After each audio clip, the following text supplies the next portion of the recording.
She was clearly just a high school girl who wasn't even 18 years old. But when she saw the 80-year-old chairman of the board, she called him baby. Seeing this, everyone thought the girl was crazy. Unexpectedly, when the chairman saw the girl, he immediately threw himself into her arms, calling her mom. And just like that, the mother and son embraced each other, crying their eyes out. The CEO, by the side, thought his grandfather had developed dementia and mistakenly took the young girl to be his mother. But as soon as he stepped forward to admonish him with a word, grandfather angrily told him to shut up and get out, saying not to disturb their mother and child reunion. The reason for this odd scene was that the girl wasn't even a person of this world. Her true identity was that of the most outstanding female mathematician of the last century. It was only because at the awards ceremony of a mathematics competition, an iron frame weighing 1,000 G on the roof suddenly collapsed. The woman, unable to dodge in time, was struck on the spot. Logically speaking, the woman should have died without a doubt. Miraculously, her soul traveled through time and ended up in the body of a girl 70 years later, who shared her exact name, concerned about whether her son was still alive in this era. As a mother, she rushed out to find her son. Unexpectedly, just as she reached outside, she saw a man who looked exactly like her husband, walking straight toward her. Seeing this, she was completely stunned, because her husband had heroically died in battle when he joined the army last century. She thought that even if she had traveled through time,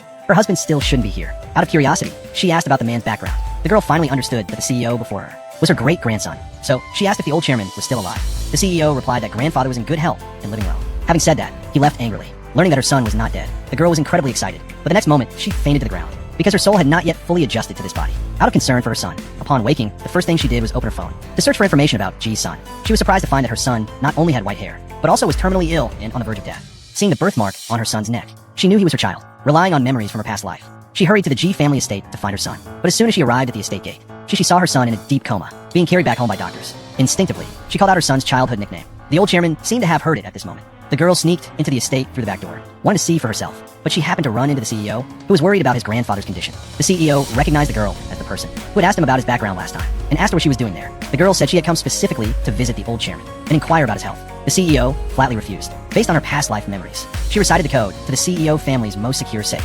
The CEO was completely stunned upon hearing this, because only he and the old chairman knew the safe's combination, and it was changed every month, so it could not have been leaked. Such a password actually came straight from the girl's mouth. The CEO believed that the girl must have some relationship with grandfather, and agreed to let her into the house. After many twists and turns, the girl was finally able to see her son, but to her surprise, her son not only looked aged, but was also critically ill. Seeing this, the girl was extremely saddened. She came to her son's side, calling out his childhood name. Since the CEO saw this scene, whenever he saw this girl, who was not yet 18, he felt a solemn sense of reverence. It seemed that in front of this girl, he was the one behaving like a childish boy. Therefore, the CEO allowed the girl to come and go freely at the G family estate to visit his grandfather. One day, the girl met the CEO's wife inside the house. The wife politely wanted to greet the girl, but unexpectedly, the girl completely ignored her, causing the wife to lose face. So she had her daughter pour a glass of water for the girl. The daughter pretended not to hold the cup steadily, intending to splash water all over the girl. But the girl anticipated her plan and firmly held the cup, and admonished her that if she did that again, she would have the water splashed on her own mother's face. Upon hearing this, the daughter began to cry loudly. When the CEO and his wife rushed over, the daughter immediately slandered that the girl had just hit her.